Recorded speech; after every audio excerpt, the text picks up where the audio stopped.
Now, Frederick is ready to go. I'm taking a pizza A pizza. from Lander Yep. for the flight. What else do you have? Chippy. Chippy and About 12. 12, 9. so And water. and water. That's part of our diet. Part of our diet. You should not forget that. Yes. How about the Coke? No Coke. No. And We went through. Don't forget. I went through how many? 6 since last night. since last night I have 10. 10, 9. I drink 9. Okay, 9. 9. No. Oh, that's too much. But in 24 hours. Say bye-bye. Bye, baby. Yeah, you can bring the umbrella. You want me to get the umbrella? Yeah. But bring that. Wait for me. Okay. Leave it there. Go. Leave it there. I'll come back. We are in the Grab car now going to the airport, Naiya Terminal 3. It's 7:30 in the evening and the traffic is not good at this time. Frederick is going back home na mga guys. He is happy Going to to see my son. to see his son, his mother, Colette, Yes, my neighbors. And his neighbors. my garage. What's the name of Bruno? Bruno, yes. His neighbor, Bruno, and you don't have pet. No. But I bet a lot. Fart. And he is so excited to walk again, passing to the river, Yes. getting fit back to Back fit because Marilyn spoiled me. eating too much pizza. Yes. Kahit medyo mabagal ang usad ng sasakyan mga langga, hindi naman kami nag-worry dahil malayo pa ang time ng flight ni Frederick. Actually, tomorrow pa ng 1 a.m. ang flight niya. Nag-decide siyang pumunta ng maaga dahil ayaw niyang ma-stress sa pagmamadali at para may mahaba pang oras kung sakaling magka-problema man sa luggage, sa papers, or kung ano pa mang pwedeng mangyari. Medyo na-trauma kami sa nangyari last 2 weeks when we went to the province na naiwan kami ng airplane. So, 7:30 umalis na kami sa bahay at doon na lang kami kakain sa airport siguro. At this moment mga langga, di ko alam kung anong naramdaman ko. Masaya ako para kay Frederick na makauwi na siya at makita na niya ang kanyang anak dahil alam kong na-miss na niya ito. Makakaiwas na din siya sa sobrang init dito sa bansa natin. But malungkot ako para sa sarili ko dahil hindi ko na siya kasama at mamimiss ko siya ng sobra. Kakaiba si Frederick, hindi siya katulad ng ibang foreigner na aalagaan mo. Siya ang nag-aalaga sa akin. So na-spoiled ako ng 5 months. Yung pagising mo ng umaga, nakaready na yung coffee mo, pag-uwi mo ng bahay, malinis na. Yung uniform mo sa Sunday ng gabi, nakaayos na siya, naka-arrange na according to colors, kung ano isusuot mo from Monday to Thursday. So, ganun po siya ka-organized at ganun siya kaayos. Napaka-sweet ni Frederick sa totoo lang.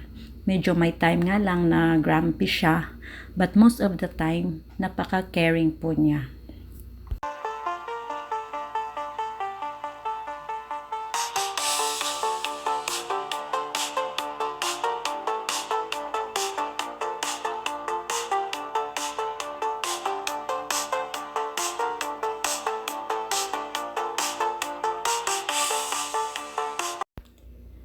Nakarating nga kami ng mga 8:30 p.m. mga langga.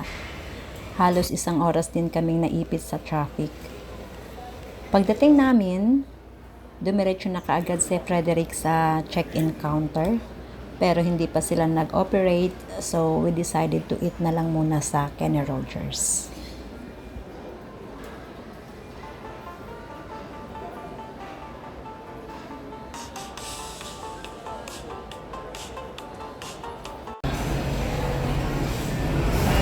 Frederick is there.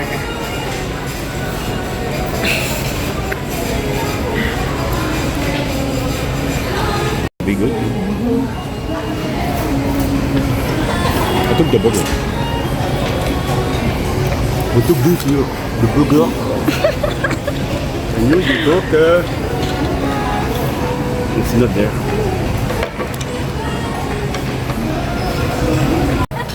Okay, we are at Kenny Rogers because someone liked it a lot. I won't tell you who it is. Look at the menu, very nice. And here, if we come back here, we have, whoop, it's Marily eating Kenny Rogers. What's my order? I don't know. Oh, a breast? It's a breast or a... Ribs. Oh, ribs. Ribs and chicken. Yeah, I was looking at the ribs. Okay, ribs and chicken with 2 side dish Mashed include. potato. Yes. And Spanish. Baby potato. Baby potato, sour cream and Spanish. And here comes my burger. Thank you very much, ma'am. We don't have service water, sir. Only bottled water. Okay. Never mind. That's good. We got enough Coke. Only this. Thank I'm you. good. Thank you. Oops, we're back. Okay. And you show to them your order. It's a burger, Burger. cheeseburger with French fries. No, not French fries. Chips. Potato chips. Very good. So, and a small Coke, a brownie, and a medium Coke for Mimi. Bye bye. Cuckoo.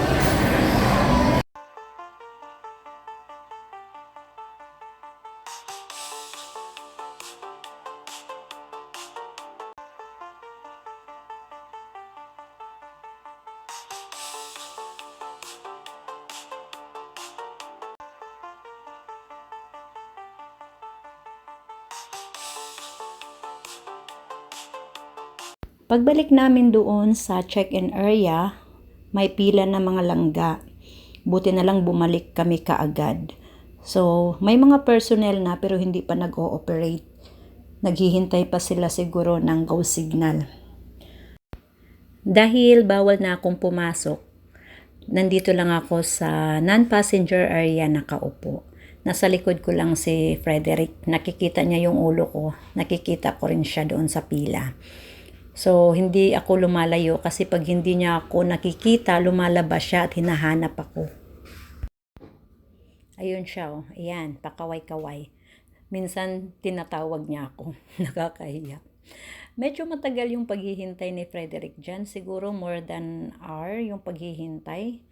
May mga PWD kasi minsan na sumisingit. Kailangan silang paunahin yung may mga baby. So, kailangan nilang mauna. Kaya talagang mahaba yung oras ng paghihintay. Nasa labas pa lang sila niya ng check-in area mismo mga langga. So pagpasok dun sa loob, pipila pa sila uli kung saang counter sila ilalagay ng personnel na naka-assign. So medyo naiinip na si Frederick niyan, mahabang tayuan. Ako naman antok na at nakatulog na ako sa upuan sa paghihintay. At the end, nakapasok na nga siya sa check-in counter. At kailangan niyang bayaran yung isa niyang luggage kasi mabigat, sumobra sa timbang. At kailangan niyang i-transfer yung ibang item sa isa pang bag. Bye, be!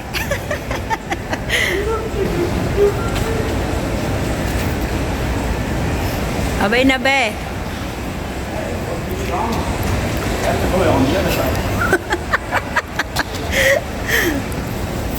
Bye, baby. Go na.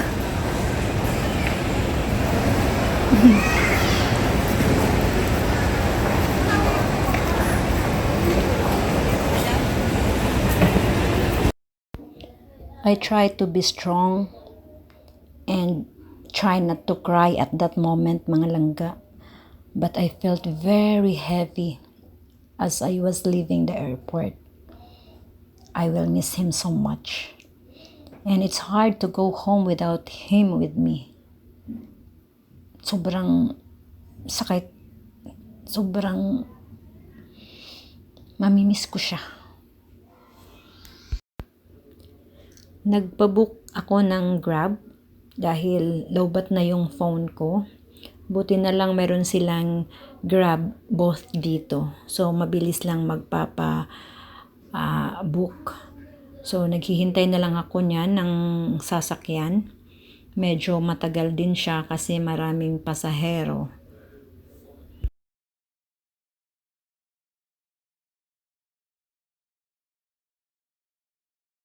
Hintay na lang tayo ng ating Grab, mga langga.